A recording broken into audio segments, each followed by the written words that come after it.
বন্ধুরা, আশা করি সবাই ভালো আছেন। তো বন্ধুরা, এখন যে বিষয়টা নিয়ে কথা বলবো, তো প্রসেনজিৎ এবং দেবশ্রী রায়। প্রসেনজিৎ এবং দেবশ্রী রায় তারা এখনো পর্যন্ত কতগুলো ছবিতে একসঙ্গে জুটি বেঁধেছে এবং সেই কটা ছবিতে জুটি বেঁধেছে এবং সেই ছবিগুলো বক্স অফিসে কেমন পারফর্ম করেছে, ভালো না খারাপ, কোনো সুপারহিট না ব্লকবাস্টার না ফ্লপ কী হয়েছে, সেই বিষয় নিয়ে আলোচনা করব। তো তার আগে প্রত্যেকটা বন্ধুকে অনুরোধ করে রাখবো, আপনারা চ্যানেলটায় নতুন হয়ে থাকলে অবশ্যই আপনারা চ্যানেলটা সাবস্ক্রাইব করে নেবেন, আর যদি ভিডিওটি ভালো লেগে থাকে লাইক কমেন্ট শেয়ার করে দেবেন। তো প্রথম প্রসেনজিৎ এবং দেবশ্রী রায়ের প্রথম ছবি আছে, যেটার নাম হচ্ছে সুবর্ণ গোলক, যেটা 1981 সালে রিলিজ হয় এবং ছবিটা বক্স অফিসে সেমি হিট হয়। দ্বিতীয় যে ছবিটা আছে সেটার নাম হচ্ছে অপরূপা, যেটা 1982 সালে রিলিজ হয়, ছবিটা বক্স অফিসে ফ্লপ হয়। 3 নম্বরে যে ছবিটা আছে সেটার নাম হচ্ছে লালমহল, যেটা 1986 সালে রিলিজ হয়, ছবিটা বক্স অফিসে এভারেজ পারফর্ম করে। 4 নম্বরে যে ছবিটার কথা বলো সেই ছবিটার নাম হচ্ছে পরিণতি, যেটা 1986 সালে রিলিজ হয়, ছবিটা বক্স অফিসে বিলো এভারেজ করে পারফর্ম করে। পঞ্চমে যে ছবিটার কথা, 5 নম্বরে যে ছবিটার কথা বলো সেটার নাম হচ্ছে মধুময়, যেটা 1986 সালে রিলিজ হয়, ছবিটা বক্স অফিসে এভারেজ পারফর্ম করে। 6 নম্বরে যে ছবিটার কথা বলো সেটার নাম হচ্ছে অর্পণ, যেটা 1987 সালে রিলিজ হয়, ছবিটা বক্স অফিসে ফ্লপ হয়। 7ম নম্বরে যে ছবিটার কথা বলো সেটা হচ্ছে সম্রাট সুন্দর, যেটা 1987 সালে রিলিজ হয়, ছবিটা বক্স অফিসে ফ্লপ হয়। 8 নম্বরে যে ছবিটার কথা বলবো সেই ছবিটার নাম হচ্ছে মৌন মুখর, যেটা 1987 সালে রিলিজ হয় এবং ছবিটা বক্স অফিসে ফ্লপ হয়। 9 নম্বরে যে ছবিটার কথা বলো সেটার নাম হচ্ছে ওরা চারজন, যেটা 1987 সালে রিলিজ হয় এবং ছবিটা বক্স অফিসে বিলো এভারেজ পারফর্ম করে। 10 নম্বরে যে ছবিটার কথা বলো সেই ছবিটার নাম হচ্ছে দেবী বরণ, যেটা 1988 সালে রিলিজ করেছিল, ছবিটা বক্স অফিসে এভারেজ পারফর্ম করেছিল।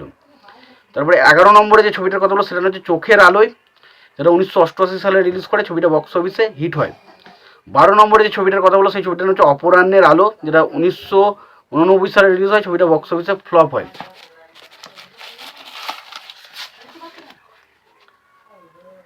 13 নম্বরে যে ছবিটার কথা বলো সেটার নাম হচ্ছে আক্রোশ, যেটা 1989 সালে রিলিজ হয়, ছবিটা বক্স অফিসে হিট হয়। 14 নম্বরে যে ছবিটার কথা বলো সেই ছবিটার নাম হচ্ছে ঝঙ্কার, যেটা 1989 সালে রিলিজ হয় এবং ছবিটা বক্স অফিসে বিলো এভারেজ পারফর্ম করে। 13 নম্বরে যে ছবিটার কথা বলো সেই ছবিটার নাম হচ্ছে অহংকার, যেটা 1991 সালে রিলিজ হয় এবং ছবিটা বক্স অফিসে হিট ট্যাগ পায়। 14 নম্বরে যে ছবিটার কথা বলবো সেই 16 নম্বরে যে ছবিটার কথা বলো সেই ছবিটার নাম হচ্ছে রক্তলেখা, যেটা 1992 সালে রিলিজ হয় এবং ছবিটা বক্স অফিসে হিট ট্যাগ পায়। 17 নম্বরে যে ছবিটার কথা বলো সেই ছবিটার নাম হলো পুরুষোত্তম, যেটা 1992 সালে রিলিজ হয় এবং ছবিটা বক্স অফিসে ফ্লপ ট্যাগ পায়। 18 নম্বরে যে ছবিটার কথা বলো সেই ছবিটার নাম হচ্ছে রক্তের স্বাদ, যেটা 1993 সালে রিলিজ হয় এবং ছবিটা বক্স অফিসে ফ্লপ হয়। 19 নম্বরে যে ছবিটার কথা বলো ছবিটার নাম হচ্ছে শ্রদ্ধাঞ্জলি, 1993 সালে রিলিজ হয় এবং ছবিটা বক্স অফিসে ফ্লপ হয়।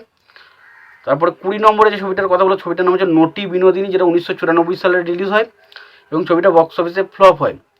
তারপরে 21 নম্বরে যে ছবিটার কথা বলো ছবিটার নাম হচ্ছে রক্ত নদীর ধারা, 1994 সালে রিলিজ হয় এবং ছবিটা বক্স অফিসে ফ্লপ হয়। 22 নম্বরে যে ছবিটার কথা বলবো সেই ছবিটার নাম হচ্ছে নাগ পঞ্চমী, যেটা 1994 সালে রিলিজ হয় এবং ছবিটা বক্স অফিসে হিট হয়। এবং 23 নম্বরে যে ছবিটার কথা সেটা ছবিটার নাম হচ্ছে রাজার রাজা, যেটা 1994 সালে রিলিজ হয়, ছবিটা বক্স অফিসে ফ্লপ হয়। এবং 24 নম্বরে যে ছবিটা করেছিলেন সেটার নাম হচ্ছে 19 এপ্রিল, 1996 সালে রিলিজ হয় এবং ছবিটা বক্স অফিসে হিট হয়। এবং লাস্ট ছবি প্রসেনজিৎ এবং শতাব্দী রায়ের লাস্ট ছবি হচ্ছে লাঠি, যেটা 1996 সালে রিলিজ হয় এবং ছবিটা বক্স অফিসে সুপারহিট হয়।